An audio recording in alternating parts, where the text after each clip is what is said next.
poor girl once promised a billionaire she'd pay him back one day. 15 years later, she returned with something money could never buy.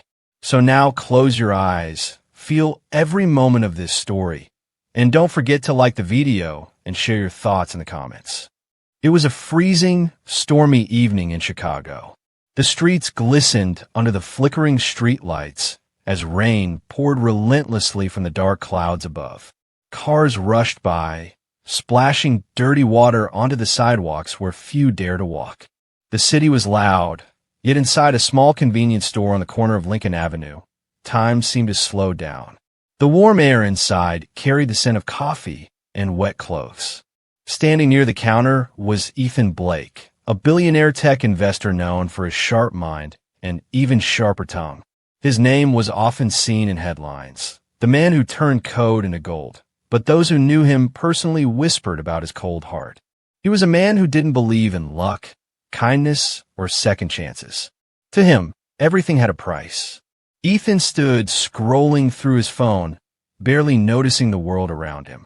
His driver was parked outside, waiting to escort him to a late business dinner. The rain drummed softly against the glass windows, and the hum of the refrigerator filled the quiet store. Then, suddenly, the door creaked open. The small bell above it jingled weakly. A little black girl, no older than 8, stepped inside. She stood still for a moment, catching her breath, her small chest rising and falling. Her coat was several sizes too big, soaked and clinging to her tiny frame. Strands of her curly hair stuck to her forehead, and her shoes squeaked with every step she took across the tiled floor. She looked frightened but determined. Clutching a worn-out coin purse, she walked straight to the refrigerator section at the back of the store. Her small fingers reached for a carton of milk, the smallest one she could find. She held it tightly, as if it were something precious. The cashier, an older woman with kind but tired eyes, looked at her with pity. "Sweetheart, that's $2, she said gently. The girl didn't answer right away. She opened her purse and counted the few coins inside. A nickel, 2 pennies, and a button that probably fell in by mistake. Her lips trembled slightly before she looked up. I don't have money right now," she said in a shaky voice. "But I promise when I grow up, I'll come back and pay you. I just need this milk from my baby brother. He hasn't eaten all day." Her words were soft, yet they hit the room like thunder. The hum of the refrigerator suddenly felt louder. The cashier's hands froze mid-motion. Even the old man sipping coffee by the window turned his head. For a few seconds, no one spoke. The only sound was the rain tapping against the glass. Ethan, still holding his phone, barely glanced up. He was too used to hearing stories of struggle. In his world, everyone wanted something. He assumed this was no different. He continued scrolling, pretending not to hear. The cashier sighed, her expression torn. "I'm sorry, honey. I can't get it for free. My boss would fire me if I did." The girl nodded sadly, but she didn't cry. She just stood there, clutching the milk close to her chest, as if trying to gather courage. Then her eyes moved toward Ethan, her only hope. He stood there in his tailored black coat, his shoes spotless despite the weather, the glow of his phone lighting up his face. To her, he looked like someone who could fix everything with just a word. She took a small, hesitant step closer. "Sir," she said softly, "you look rich." Her voice was polite, almost trembling. "Can you please help me? I promise I'll pay you back when I grow up." The store fell silent again. The cashier looked between them nervously, unsure what to expect. Even the rain outside seemed to quiet down, as if waiting. Ethan finally lifted his eyes from the screen. His gaze met hers, those big, brown, innocent eyes filled with both fear and faith. For a long second, he didn't say a word. His face was unreadable. He wasn't used to being asked for help. In his world, people begged for investments, deals, and contracts, not milk. Something about the girl's tone, her pure belief that a stranger would help, made him pause. He looked her over carefully. Her coat was ripped at the sleeve. Her shoes had holes near the toes. But her eyes, they carried strength far beyond her years. Did you just say you'll pay me back? Ethan asked finally, his voice calm but cold. She nodded eagerly. Yes, sir. I promise. When I grow up, I'll pay you back every penny. The cashier opened her mouth to speak, perhaps to defend the girl, but stopped herself. Everyone waited. Ethan's face didn't change. He slowly slipped his phone into his pocket and walked toward her. The sound of his expensive shoes echoed softly on the tile floor. He stopped right in front of her, towering above her small frame. He studied her for another moment, then said quietly, You're serious? Yes, sir, she whispered. I don't lie. A strange expression flickered across his face, part disbelief, part curiosity. The little girl's sincerity seemed to unsettle him, though he didn't show it. And then, in a voice calm but sharp, he said the words that would stay with everyone in that store forever. All right, little one, Ethan said. If you're promising to pay me back when you grow up, then let's see if you can keep your word. The cashier froze. The girl blinked, unsure whether that meant yes or no. And just as the lightning flashed outside, Ethan's lips curled into a faint, cold smile. What came next would change both of their lives forever. Ethan put his phone away, stepped closer, and stared down at her. The sound of the rain outside echoed faintly through the glass door as the little girl stood trembling, clutching the carton of milk against her chest like it was her last hope. Her eyes were wide, innocent, and filled with both fear and faith. Faith that someone would finally help her. So, Ethan said, his voice slow and edged with sarcasm, You promise you'll pay me back one day? The girl nodded quickly, her curls bouncing as she did. Yes, sir. I promise. I'll pay you back when I grow up. He tilted his head slightly, almost amused by her seriousness. When you grow up, huh? He repeated softly, as if the words were a joke only he understood. And how exactly will you do that? She hesitated, her small voice breaking through the tension. I don't know yet, but I will. I always keep my promises. For a brief second, Ethan's expression softened, but only for a heartbeat. Then he smirked. All right, deal. You can have the milk, but remember, in the real world, nothing comes free. You'll owe me, with interest. The cashier frowned, her brows knitting together. Sir, she's just a child, she said, shaking her head in disbelief. But Ethan simply shrugged. That's how business works. Better she learns early than end up begging all her life. The girl didn't seem to fully understand what he meant, but she smiled anyway, relieved that someone had helped her. Ethan reached into his pocket, pulled out his sleek black wallet, and handed the cashier 2 crisp dollar bills. The old woman hesitated before taking them, glaring slightly as if silently telling him he'd gone too far. Ethan ignored her and turned back to the girl. Here, he said, handing her the milk. Don't forget my name, Ethan Blake. I always collect my debts. The girl blinked, repeating the name carefully as if memorizing it. Thank you, Mr. Blake. I won't forget, she said brightly, her voice trembling with both gratitude and excitement. She hugged the carton tightly, gave him one last smile, and ran out into the pouring rain. Her small shoes splashed through puddles as she disappeared into the foggy street, her little figure swallowed by the storm. The door shut behind her, and the sound of the bell faded. For a few moments, no one in the store spoke. Even the humming of the refrigerator felt louder than usual. The cashier finally broke the silence. You didn't have to talk to her like that, you know, she said quietly, folding her arms. Ethan glanced at her, unimpressed. I didn't do anything wrong. I taught her something no one else would. Or maybe, the woman replied, you just made life a little harder for a kid who's already got it rough.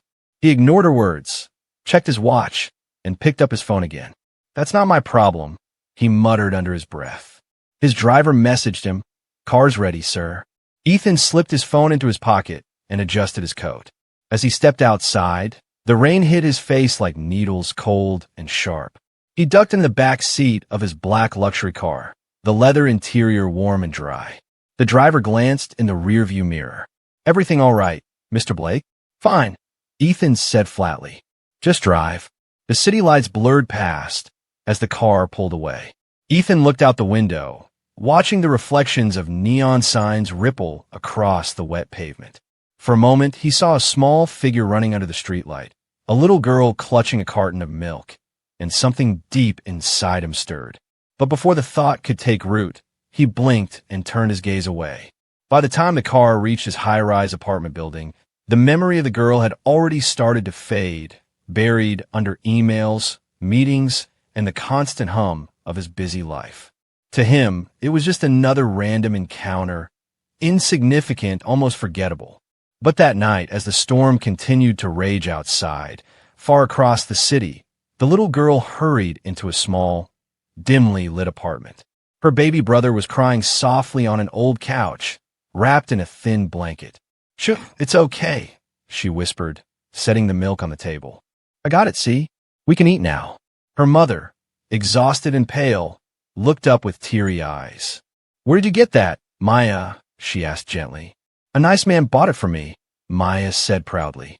"He said I can pay him back when I grow up." Her mother smiled weakly, brushing a wet curl from Maya's forehead. "You must have met an angel tonight." Maya shook her head. "No, Mama. His name was Ethan Blake, and he said nothing comes free." Her mother paused, confused by the child's words.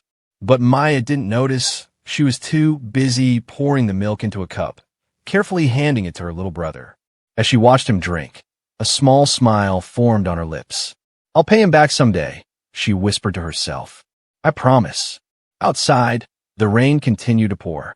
The city slept, and while Ethan Blake returned to his world of wealth and power, completely unaware, a tiny spark had been lit in a little girl's heart.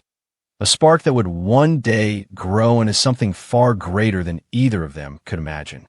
To Ethan, it had been just a small moment. To Maya, it was the beginning of a dream that would change everything. 15 years had passed. Chicago's stormy night was now a faded memory, buried deep in the mind of Ethan Blake, who had long since become one of the most powerful men in America. His company, Blake Technologies, ruled the world of software, data, and innovation. He was the man who could move markets with a single decision.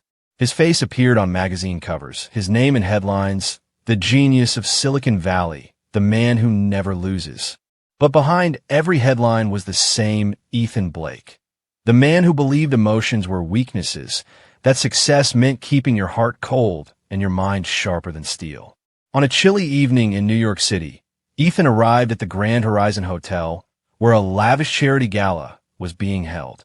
The ballroom sparkled with crystal chandeliers, golden decor, and a hum of soft jazz music. Waiters glided between tables, serving champagne to guests in glittering evening gowns and tailored suits. Ethan wasn't there out of passion. Charity didn't interest him, but the event was hosted by one of his biggest corporate partners, so his presence was a formality. He sat at the front table, half listening, half distracted, his eyes occasionally drifting to the phone he could never stay away from. The host took the stage, his voice echoing through the grand hall. "Ladies and gentlemen, tonight's keynote speaker is a young woman who's changing lives across America. She's the founder of Hope for Kids Foundation, an organization providing free health care to underprivileged children. Please welcome Dr. Maya Carter." Polite applause filled the room, but as soon as Maya stepped onto the stage, the noise faded into silence. She looked radiant, confident yet humble. Her dark curls were pinned neatly, and her calm smile seemed to carry both grace and strength. There was something magnetic about her presence. She didn't need to demand attention. It came naturally. Ethan glanced up, mildly curious. He didn't recognize her, at least not yet. "Good evening," Maya began, her voice steady, warm, and filled with sincerity. "Before I tell you about my foundation, I want to share a story.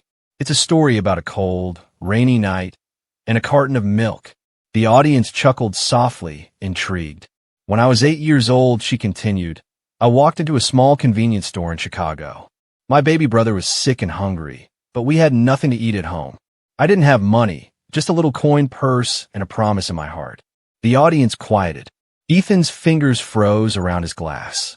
"I asked the cashier for milk, but she couldn't give it to me for free," Maya said softly. Then a man in a suit, tall, well-dressed, and clearly wealthy, stepped forward. He paid for the milk, but not out of kindness.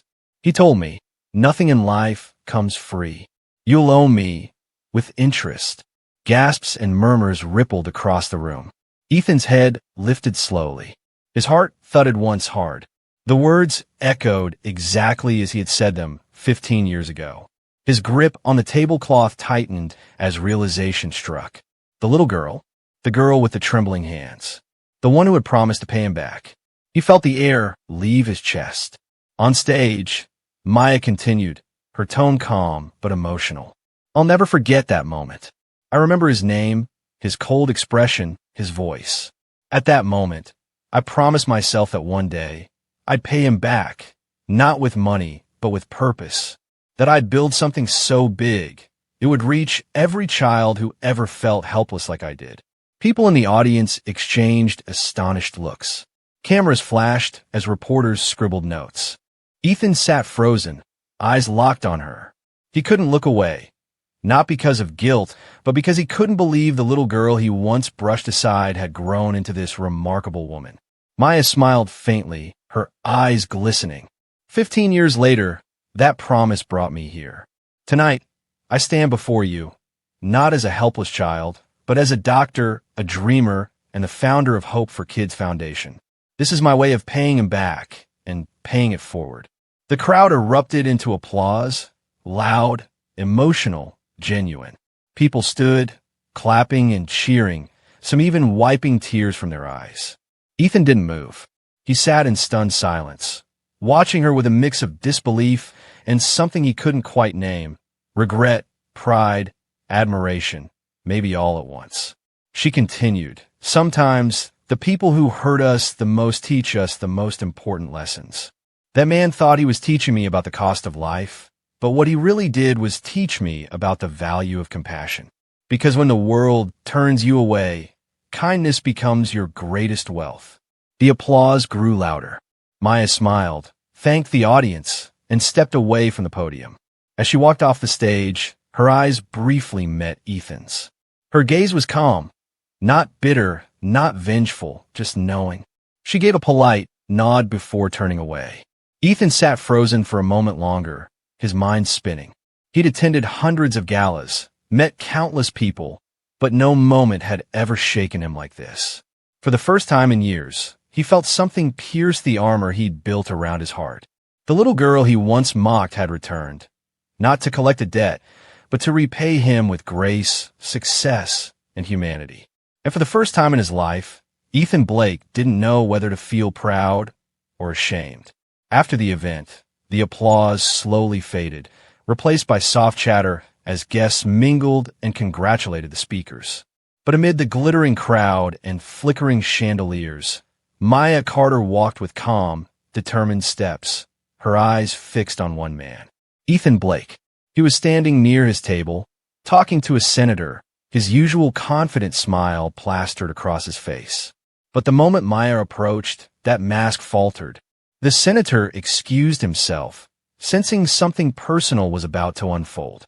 Ethan stood tall, but his voice cracked slightly. "You're that little girl?" Maya's smile was kind, but her eyes held the weight of memory. "Yes, Mr. Blake. You bought me milk 15 years ago." Ethan let out a shaky chuckle, trying to regain control. "You didn't have to repay that, you know. I was just teaching a lesson," she interrupted softly. "You did, but maybe not the one you intended." There was no anger in her tone, just truth. Ethan blinked, confused, unsure how to respond. Before he could speak again, Maya reached into her purse and pulled out a small cream-colored envelope. She handed it to him with steady hands. "Here," she said quietly. Ethan opened it slowly. Inside was a check, not for a few $100s, not even a few thousand, but $2 million made out to the Blake Foundation. His eyes widened. "I promise to pay you back," Maya said with a calm smile. "This is with interest.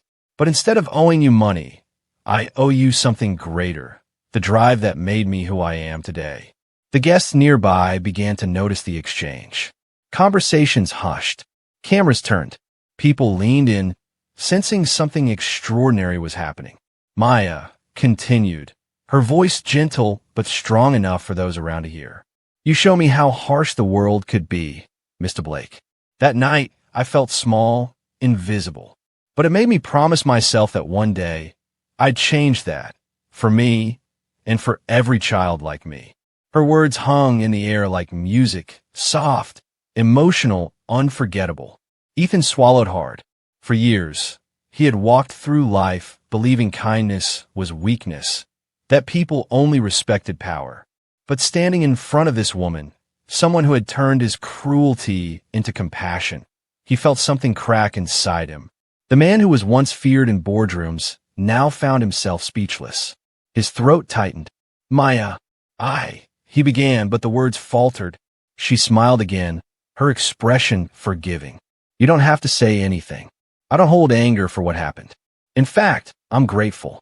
Because without that night, I might never have found my purpose." Ethan looked down at the check in his hand, then back at her. $2 million. This could fund hundreds of children's surgeries. She nodded. "Exactly. That's the point. You taught me what it feels like to be powerless, Mr. Blake. I decided to make sure no child ever feels that again." The audience around them began clapping softly, the sound growing louder, filling the ballroom. Reporters snapped photos. Guests stood up, moved by the raw emotion of the moment. But Maya didn't care about the cameras. She wasn't there to humiliate Ethan or to make a grand statement.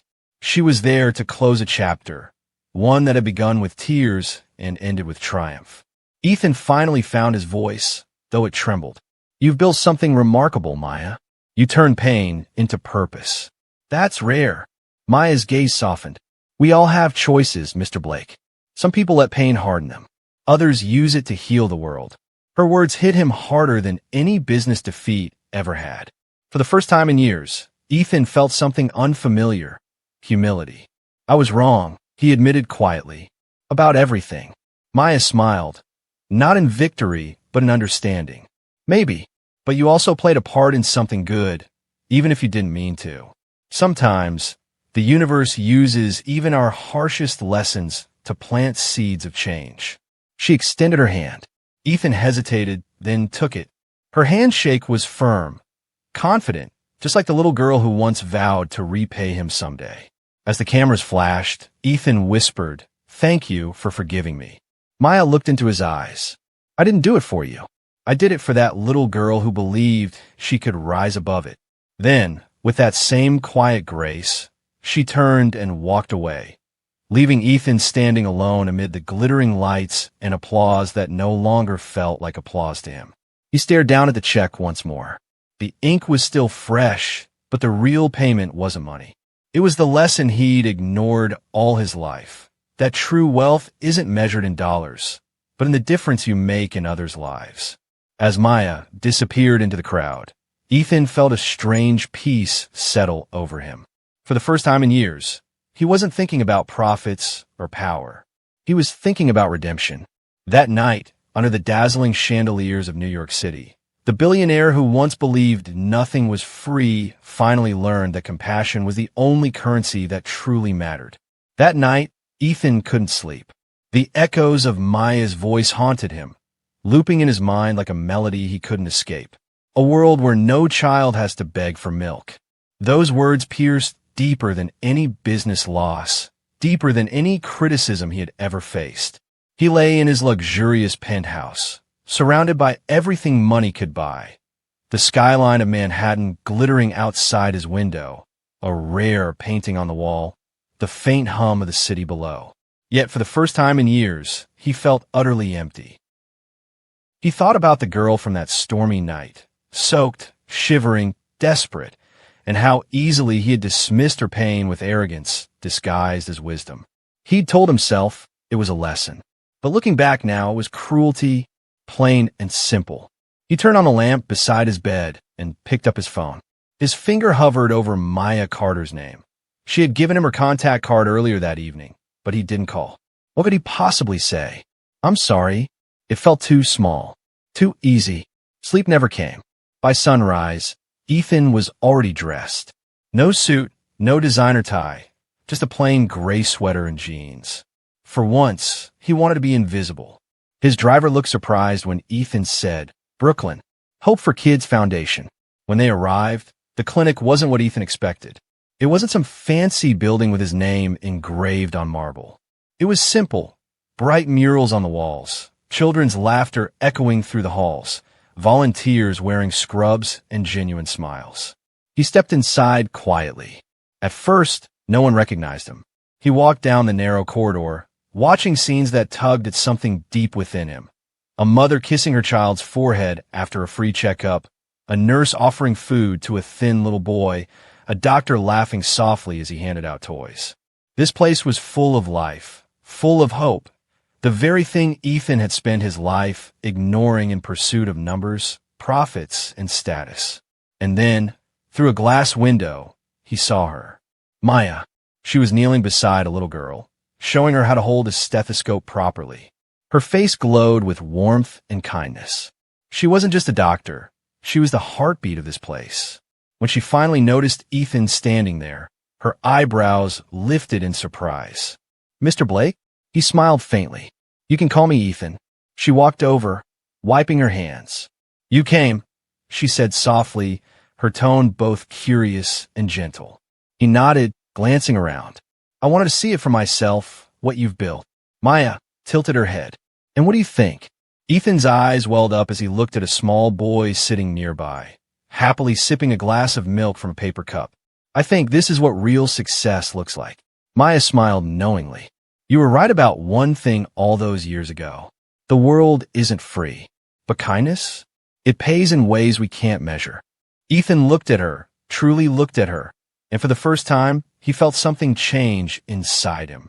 The wall he had built around his heart, the arrogance that shielded him for decades, began to crumble. He took a deep breath. "You were right, Maya. I've spent my whole life collecting debts, money, favors, power. Maybe it's time I start repaying some." Maya's eyes softened. "It's never too late to do good, Mr. Blake." He shook his head. "It's Ethan," he corrected with a faint smile. That day, without a single camera or press release, Ethan donated millions to her foundation. But not for fame, not this time. He asked her to keep it quiet. No headlines, no speeches. Instead, he stayed for hours, sitting with children, listening to their laughter, watching volunteers hand out food and milk cartons. For the first time, his money felt meaningful. Later, as the sun dipped below the Brooklyn skyline, Ethan stood by a window, watching a young boy drink a glass of milk. The boy smiled at him, a small, innocent smile that melted every trace of coldness left in his soul. And in that single moment, tears finally escaped his eyes. He didn't hide them. He whispered to himself, "All this time, I thought wealth was power. But real richness isn't what you own. It's what you give." Maya joined him, quietly standing beside him as the children played outside. "You've changed, Ethan," she said softly. He nodded.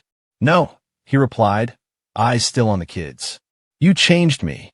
That evening, as he left the clinic, he felt lighter, not because of the millions he gave away, but because for the first time, his heart was full.